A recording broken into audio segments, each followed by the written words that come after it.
Hello students, I welcome you all to my English class. Students, in the previous videos, all of you have learned A, E, I, O and U sound words, right?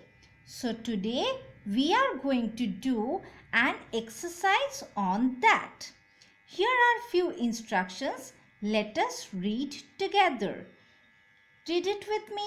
F-I-double-L, fill. I-N, in. T-H-E, the.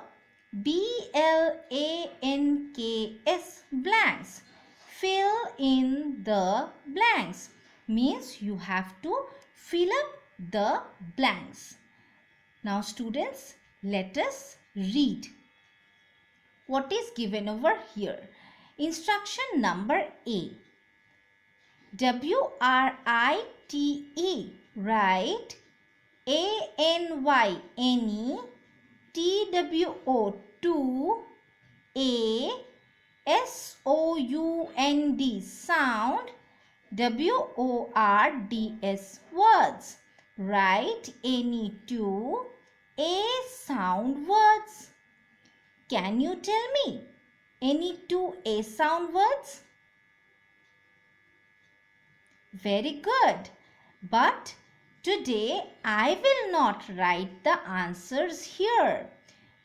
This work you have to do it by your own. I am not going to write the answers here.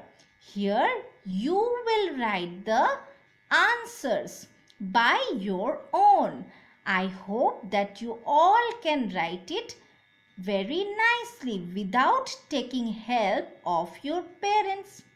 Now students, I request you, what I have written in my copy, all of you please write this in your copy by your own.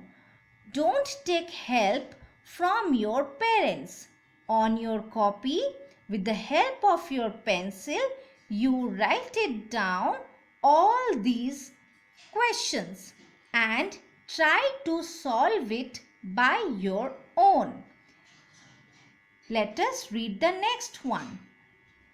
Write any two E sound words.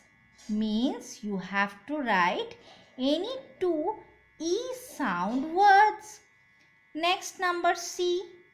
Write any two I sound words. Means you have to write any two I sound words in these gaps. Next, number D. Write any two O sound words. Means you have to write any two O sound words. Next, number E. Write any two U sound words. You have to write any two U sound words by your own. So this is the exercise that you have to do today. There is one more exercise. Let us see what is that. Hello students. So this is our next work which we have to do it in our copy. Let's see. Capital letter cursive A to Z. A to Z means you have to write capital letter in cursive from A to Z in your copy. I hope that you all will write this with very good handwriting and you will keep your copy neat and clean. So students, thank you for today. We will again meet with you in the next video.